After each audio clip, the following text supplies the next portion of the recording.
Well, I haven't made a video for a while, so I figured something a little bit different today. I wanted to speak a little bit about these the markings on various British and Commonwealth bayonets.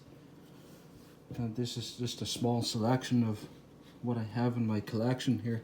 So we'll start out. This one here is a pattern 1853, and this one's from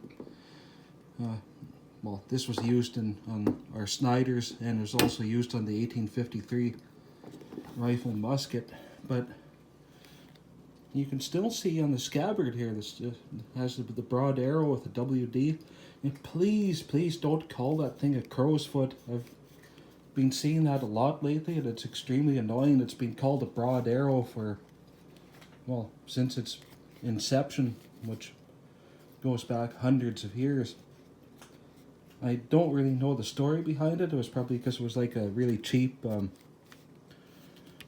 stamp or something at the time, but or maybe it was just easy to make with a chisel. Well, whatever the case, you still have the WD broad arrow on the scabbard. The scabbard is in really nice shape on this one. It's got some dents and things, but this one, it's just a triangular bayonet.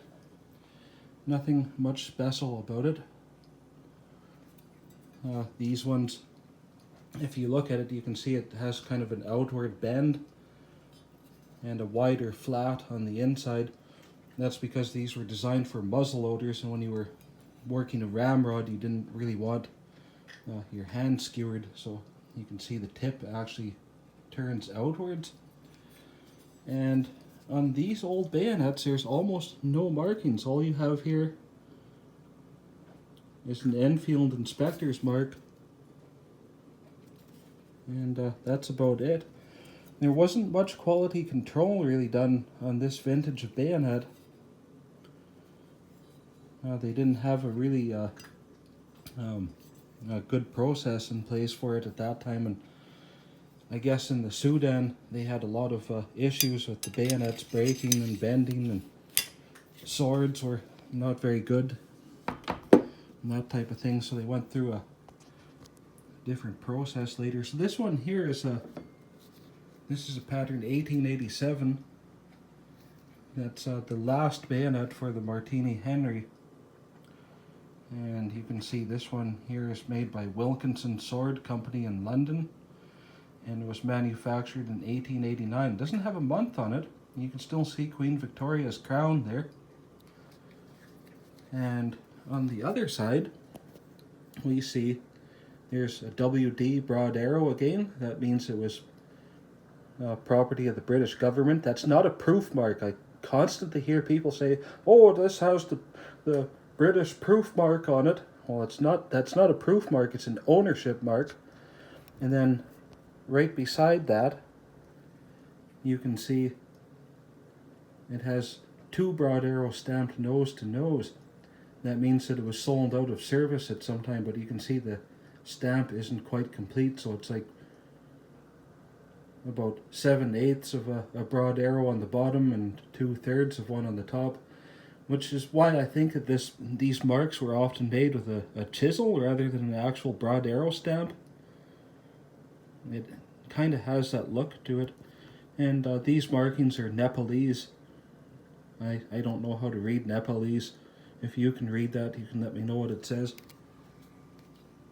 But these ones, again, they don't really have a lot of markings on them. So this was the last bayonet that they made for the Martini Henry, and that was because I think they had so many problems with them in the Sudan. So initially with your Martini Henry, they were issued with this style of bayonet with a bushing installed to fit the smaller diameter barrel. And then later on they came up with the pattern 1876. I should have brought one of those out too. I have one of them as well. But the problem with those was they were bending and they were breaking and all sorts of issues with them. And I think primarily the issue with the Martini Henry bayonet was with the naval cutlass bayonet. They were absolute garbage. And they also, sergeant and all enlisted men of rifle regiments got the pattern 1860, which was the Yataghan bayonet that had the curve in the blade, and was like a double curve, and apparently those were problems as well. So this bayonet was developed as a better quality replacement. You can see it's quite a thick, it's a really hefty bayonet. Actually, these are actually one of the nicer bayonets you can buy, in my opinion. So then we move on to, I don't have one anymore, but the early Lee Enfield had the pattern 1888 bayonet, which was a short bayonet. And when the short Lee Enfield came out in 1903, all they did was change the hilt to one similar to this, and they stuck with the pattern 1888 blade, and that was the pattern 1903 bayonet. But then everyone was complaining, saying, "Oh, that the bayonet is the bayonet and rifle combination is too short. Look, the Germans have this long bayonet." So to compensate for that, they lengthened the bayonet to 17 inches. And these are kind of interesting in the way that they came about. Is they're almost, the blade is almost a direct copy of the Japanese Arisaka bayonet. They trialed a whole bunch of blades, and for whatever reason, the Japanese blade was favored. And this one has a Canadian frog on it. I don't know if you can read that. This is actually kind of an anomaly. This one is dated 1950, and it's still the old obsolete 37 pattern made for accommodating the 1907 bayonet. I have no idea why we would have been making these so late, but you can see here they put a slit in the upper part here, and that was so you could put the number 4 spike bayonet scabbard into that frog, or you could use it with the original 1907. So let me just pull this out here. They have this tab on here so that the thing isn't flopping all over the place. Okay, let's just it makes a cool sound when you draw it. So this one, so as you can see there's a broad arrow, which we've already talked about, and there's a London inspector's mark on there, the crown with the X under it. And not sure what those marks are, they're basically obliterated. But on this side we have the Royal Cipher for Georgius Rex, 1907, Wilkinson, and below Wilkinson you can just barely make out, it says Wilkinson's Pall Mall. That's their location in London. And this one has a manufactured date of June 1917.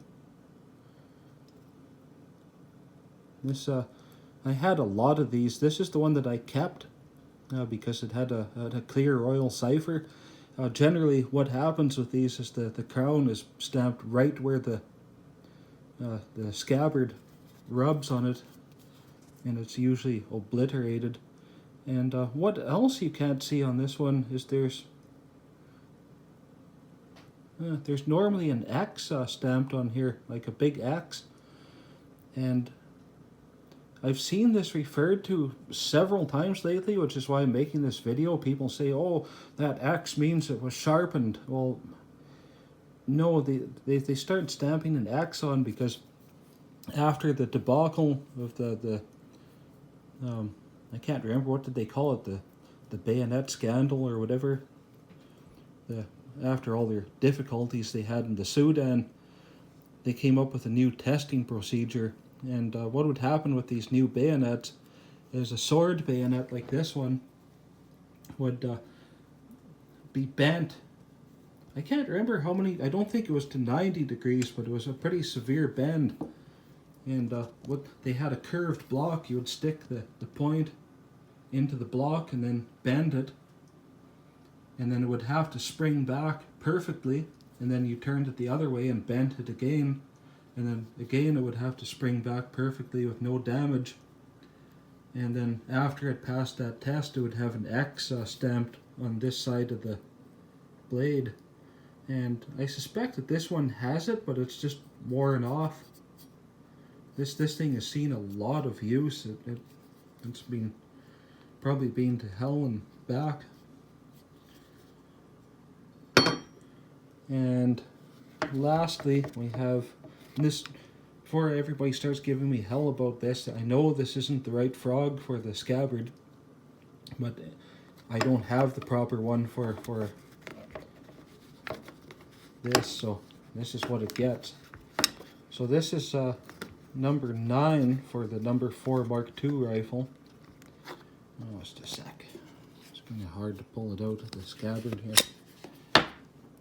Oh, it has a rust spot formed on the blade. Oh no, that's just grease. It's been a long time since this one's seen the light of day. So this is post-war manufacture from about 1952-53-ish. And this has the serial number of the rifle on it. Now, the interesting thing is, if you watch Forgotten Weapons, he's done a video about the number 4 Mark II rifle. So look at that serial number and then go and look at the one that he reviews on his channel. The one he does is PF309167. This is PF309168. It's a pretty bizarre coincidence. So this one is very simply marked. Oh, it does have the manufacturer's year on it. So number 9 Mark I, and then it has the Enfield mark, which means it was made at Enfield, obviously. The other manufacturer of these is Pool, and I think, I'm not certain that South Africa made them too, but I think they had a different blade. I don't think this is basically the same blade as the number 5 bayonet. It's just put on a socket to go on the number 4, and then the number 7 that followed also had basically the same blade. And you can see by the time they went, at this point in history, markings were pretty sparse. There's not really a lot to see on here, but you can see it does have an Enfield mark and a broad arrow on the catch. And that's about it. There's not a lot to see. So these ones, the particular rifle that this one goes to is Royal Navy issue. It has the Royal Navy proof mark on it. If you want to check your own number 4 Mark II, people have a tendency to just say, "Oh yeah, the Irish contract for every number 4 Mark II they see," but you know, there were a lot of different countries and everything that had them. And just before the Irish contract, there was a small run for the Royal Navy, and you can recognize those rifles because the proof mark on a Navy rifle, instead of crossed flags and a P underneath, they'll have crossed flags and N, or N for Navy, obviously. So I think that this was a naval thing to serial number the bayonet to the rifle. And also, you can't see it, it's under here, but they've also serial numbered the scabbard to the bayonet and rifle. So these probably would have been kept on board a ship or something, and they probably weren't used very often. And this frog is actually the same as the other one. It's also Canadian made, GEW. I can't remember what that means. It is Canadian though. This one's dated 1943, but as you can see, it's identical to the 1950 one. Color of the webbing is the same. maybe slightly different in dimensions. Yeah, the lower strap on this later one is slightly larger. But this one has also been modified to accommodate the number 4 spike. And if you notice too, you can also see that the later one has a larger slit for the button on the spike. I guess that was probably an issue because 1943 is fairly early for that type. I just don't understand why they continue to make this one post-war, because during the war they did come up with a spike bayonet specific frog. Maybe I'm wrong about that. Maybe Canada never did have that, and maybe we stuck with this type all the way through. But I was pretty sure that we did have our own dedicated number 4 spike bayonet frog. But anyway, I just wanted to go over some of the stuff that you'll see on these. I'll do another video on more blades later, maybe. I've got to dig some out of deeper storage. Anyhow, if you found this video interesting, don't forget to give me a like, and if you have any ideas or anything, just leave me a comment.